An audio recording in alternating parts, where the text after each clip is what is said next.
Todo empezó con un ángel y una muchacha. El ángel se llamaba Gabriel, la muchacha María. Solo tenía 13 años. La escena ocurría en Nazaret, una pequeña y humilde aldea, hoy hermosa ciudad de 110.000 habitantes, que nadie conocería de no haberse producido este encuentro. Salve, llena de gracia, el Señor es contigo. Vas a concebir y darás a luz un hijo, a quien pondrás por nombre Jesús. Hágase en mí, según tu palabra. Aquí el Verbo se hizo carne. Aquí se encarna el milagro. Aquí arranca la más grande historia de amor jamás vivida. Sobre esta humilde cueva se ha construido un gran templo, la Basílica de la Anunciación. En su arquitectura se repite la inicial de aquella muchacha, M.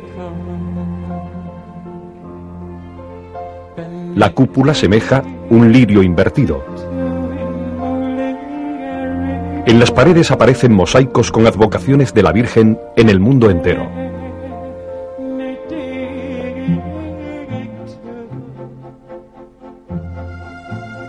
Por aquellos días se puso María en camino y marchó aprisa a la montaña, a una ciudad de Judá.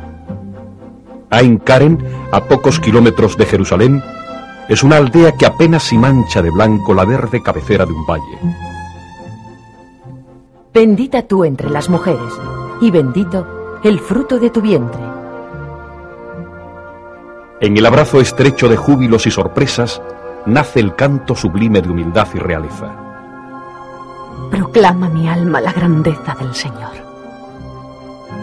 Los muros que rodean el lugar recogen esta oración en casi todos los idiomas, junto a la basílica que rememora el encuentro del latido profético y la virginidad fecunda.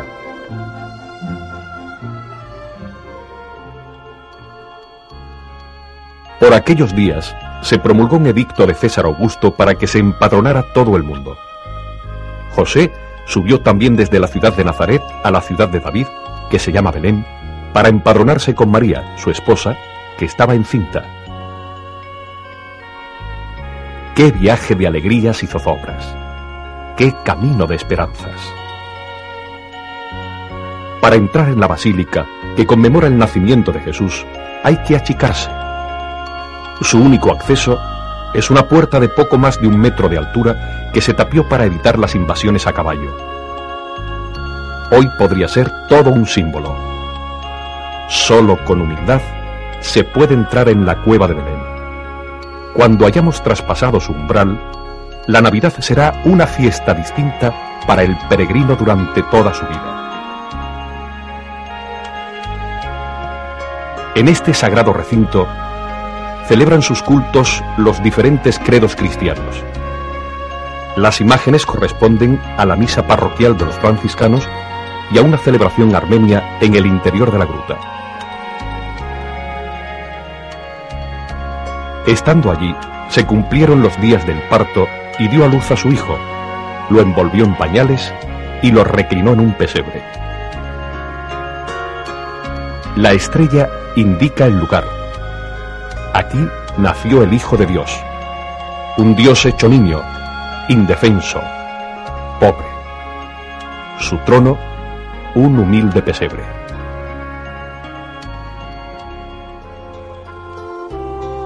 Por aquellos contornos había unos pastores que pernoctaban al raso y velaban por sus rebaños.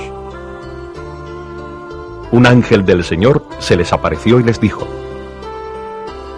Os anuncio una gran alegría. Hoy os ha nacido un Salvador, el Mesías, el Señor. Ellos, los pastores, los rechazados por la sociedad de entonces, los marginados, fueron los primeros en conocer la gran noticia. Acudieron presurosos y encontraron a María, a José y al niño reclinado en el pesebre.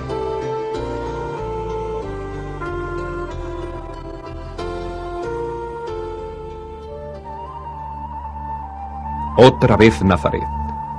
Frente a la escena luminosa de la Anunciación, años de oscuridad y de misterio. Unas pocas líneas del evangelista San Lucas resumen ese periodo de vida oculta, esa etapa de niñez, adolescencia y madurez en el seno de una familia sencilla. La casa de la Sagrada Familia, con las grutas donde se encontraba el taller de José, el artesano. El manantial que alimentaba el pozo y la fuente donde María recogía agua. La sinagoga, donde Jesús aprendió la escritura, que conocía tan bien como su nombre y donde pronunció aquella frase, ante el escándalo de los doctores. Hoy se ha cumplido en mí esta escritura que acabáis de oír. Un ministro griego católico enciende la menorá, el candelabro de 7 brazos que recuerda los días de la creación.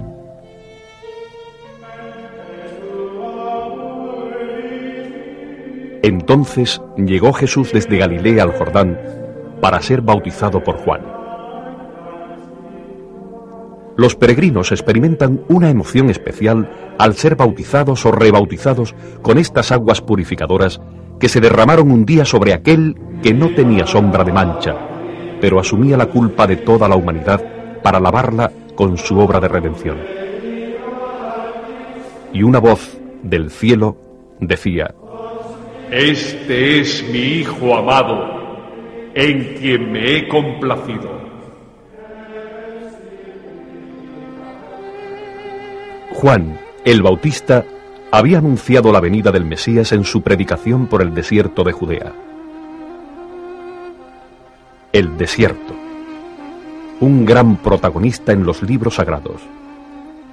Todos los acontecimientos importantes tienen un prólogo de sequedad, de aridez.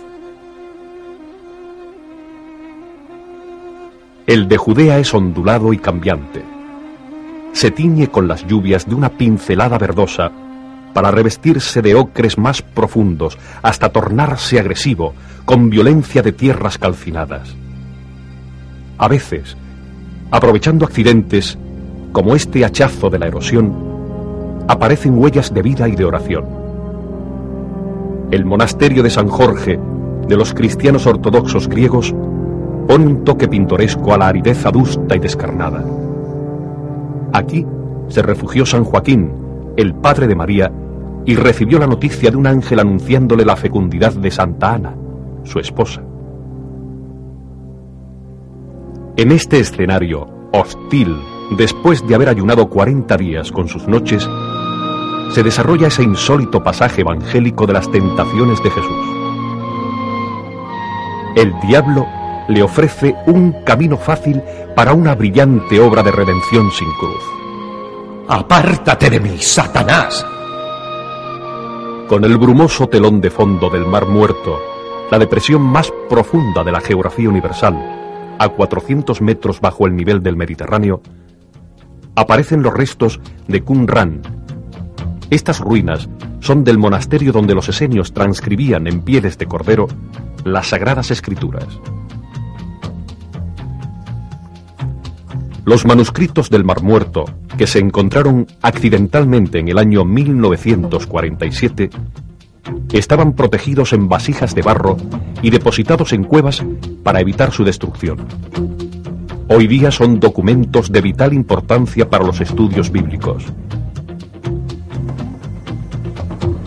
Algunos de ellos se custodian celosamente en el Museo del Libro, en Jerusalén, donde se les dedica un espacio arquitectónico en forma de tapadera de tinaja, recordando las que los albergaron desde hace más de 2000 años.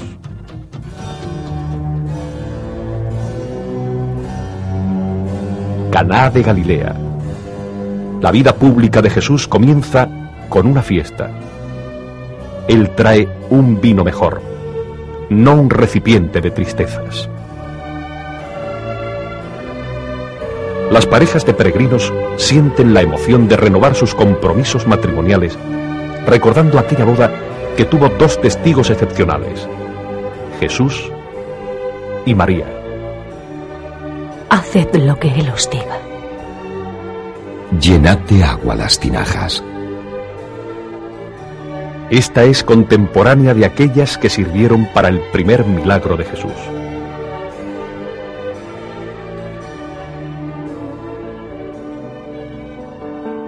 no hay mejor telón de fondo que los paisajes de Galilea para escuchar la buena noticia. Solo la vista del lago de Genezaret nos recuerda la figura del Maestro que calma la tempestad, la poca fe de Pedro que naufraga en su aventura de dudas, el revuelo de peces que se amontonan en las redes ante la llamada del Señor, el encuentro y la elección de los 12 apóstoles. Contemplando sus riberas, el peregrino reconstruye esas escenas en las que Jesús habla, desde una barca, a los que le siguen. Los prodigios acaecidos en Genezaret, en Betsaida, en Magdala. Hemos de detenernos con más calma en Cafarnaún. Allí está la casa de Pedro, donde Jesús se hospedaba. En los alrededores se acumulaban las muchedumbres hasta impedir el acceso del paralítico que hubieron de descolgar por el tejado hasta la presencia del Señor. Sobre las ruinas de esta casa se levanta un templo, auténtica atalaya sobre el lago y los restos arqueológicos del pueblo. Muy próxima está la sinagoga, en la que el Maestro enseñaba, curaba y escandalizaba a los doctores de la ley.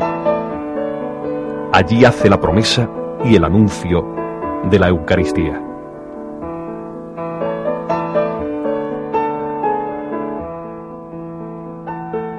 A poca distancia de Cafarnaún, el monte de las bienaventuranzas. Atención, peregrino, este es un lugar que quema.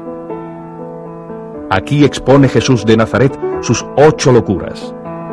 Su mensaje era totalmente nuevo. Los pobres, los perseguidos, los oprimidos, los hambrientos, las que el hombre considera maldiciones, se convierten en fuente de felicidad. La muchedumbre que le seguía, sentada en estas laderas, escucha asombrada unas palabras que llegan a provocar vértigo si se les da su verdadera dimensión. Toda la peregrinación por Galilea es un puro vértigo.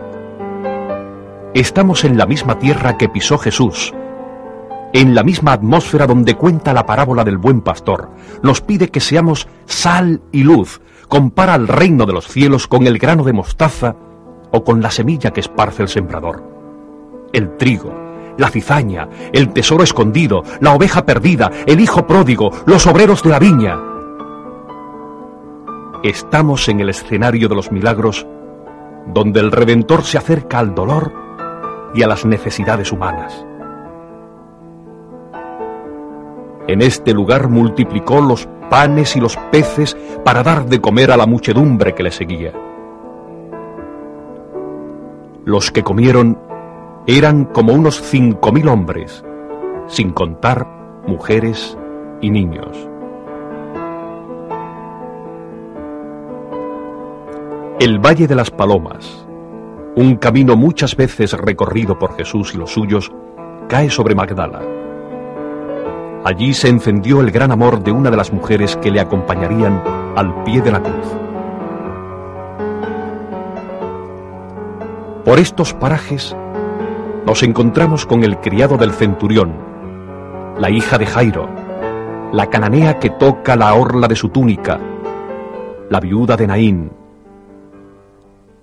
Jericó, posiblemente la ciudad más antigua del mundo.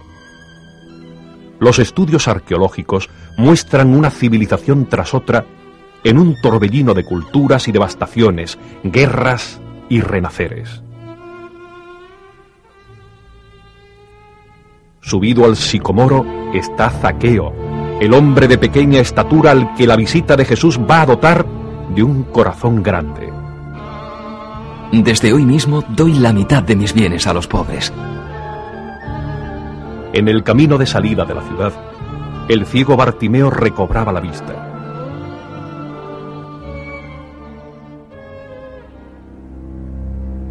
Caminos, senderos polvorientos y quemados de soles. Son muchos los que conocen las pisadas de Jesús, pero uno de los más comprometidos, el que atraviesa Samaria.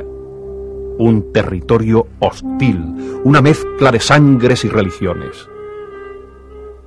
Tras 2 largas jornadas, llegó a Sicar, fatigado del camino, dice el evangelista. Allí estaba el pozo de Jacob. En su brocal todavía se advierten las huellas de las sogas que utilizaban para sacar el agua. La escena que describe San Juan es de una belleza y una hondura incomparables. Dame de beber. Jesús había roto de un golpe 3 fronteras. Dirigir la palabra a una adúltera, hablar con una samaritana y conversar con una mujer de temas religiosos. El diálogo brota como una cascada, el agua viva, el don de Dios, la sed insaciable, la fuente que salta hasta la vida eterna.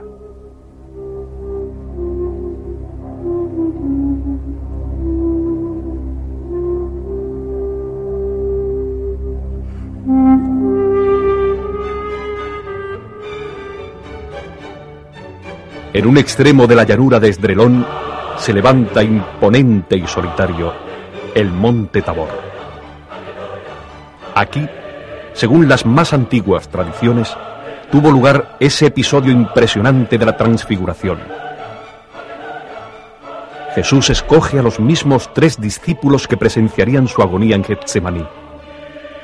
Quería prepararlos para ser testigos de aquellos patéticos momentos. Dice Pedro: Maestro, qué bien estamos aquí. Hagamos 3 tiendas. La figura resplandeciente de Jesús, en el apogeo de su gloria, quedó grabada en la mirada atónita de Pedro, Juan y Santiago. La subida al Tabor y el panorama que se divisa quedarán como un recuerdo indeleble en la memoria del peregrino.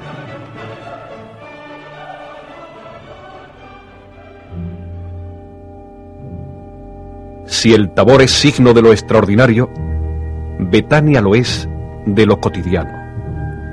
La acogida, la amistad, el descanso.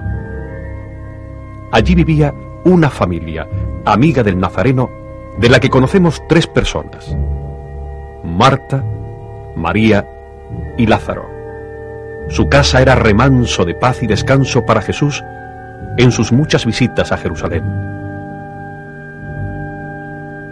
La tumba de Lázaro es testigo mudo del que muchos califican como el mayor milagro. Lázaro, sal fuera. Llevaba 4 días muerto. Ya olía. Pocos días después, en la casa de Simón, el leproso, María perfumaba los pies de Cristo como presagio de la unción que seguiría a su muerte. Son momentos intensos, recordados en los mosaicos que decoran esta basílica de Betania.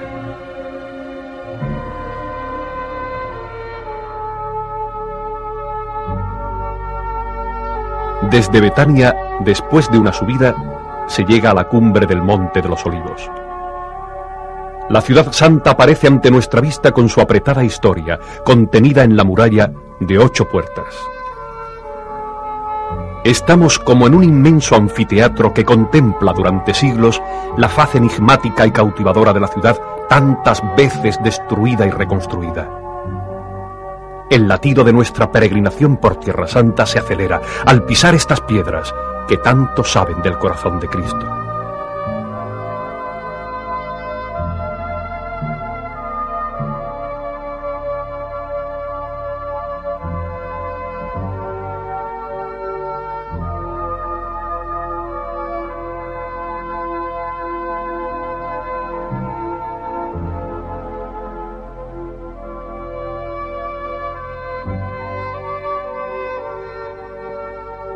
Padre nuestro, que estás en el cielo. La capilla del Pater Noster es el primer latido en la serie de vivencias que desfilarán ante nosotros.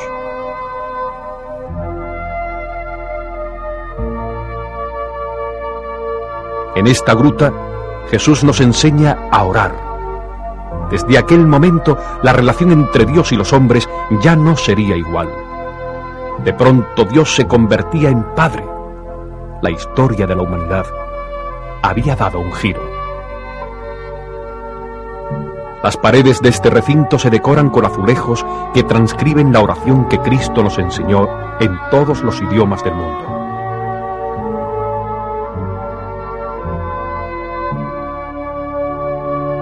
Un poco más abajo, Jesús se detiene y contempla la belleza de Jerusalén, maquillada con los rayos de un sol esplendoroso. Allí estaba la masa grandiosa del templo de Salomón, refulgente de oro, la poderosa torre Antonia, los palacios, el laberinto sinuoso de sus calles. Con su mirada trascendente, adivina la gran catástrofe que sobrevendría 40 años más tarde. No quedará piedra sobre piedra. Y sus ojos se llenan de lágrimas. Dominus flebit. Esta capilla conmemora su llanto, pero no por propio dolor, sino por la tragedia de quienes serán sus asesinos. Jerusalén, Jerusalén, que matas a los profetas. Más abajo, una gruta profunda sirvió para depositar el cuerpo dormido de María antes de su asunción a los cielos. Los griegos ortodoxos cuidan este lugar y celebran sus cultos.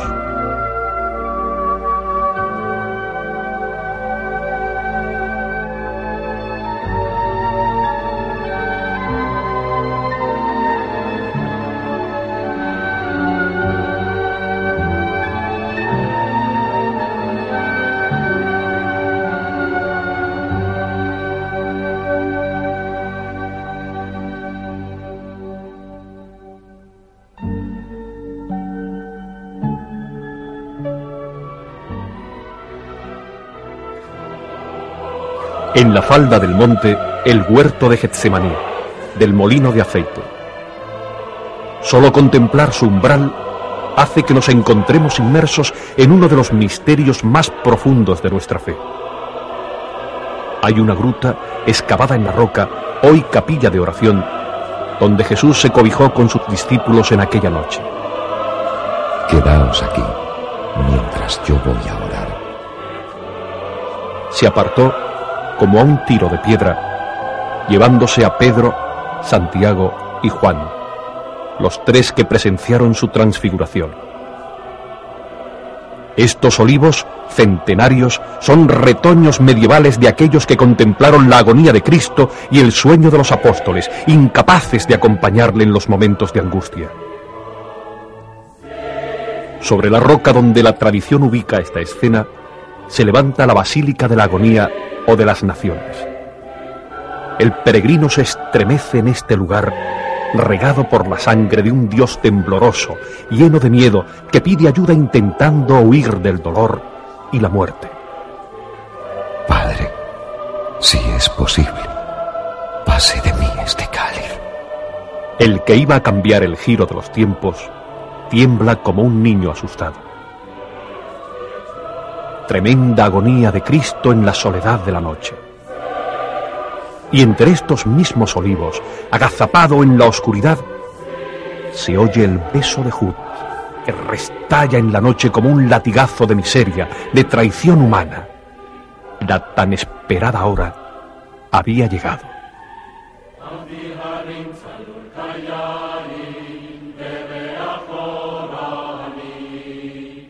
Entre el monte de los Olivos y la ciudad de Jerusalén discurre el torrente de Cedrón. Muchos judíos entendían que este era el valle de Josafat, donde habría de celebrarse el juicio final, según una errónea interpretación de la profecía de Joel. Esta es la razón de que esté repleto de cementerios, para acudir los primeros.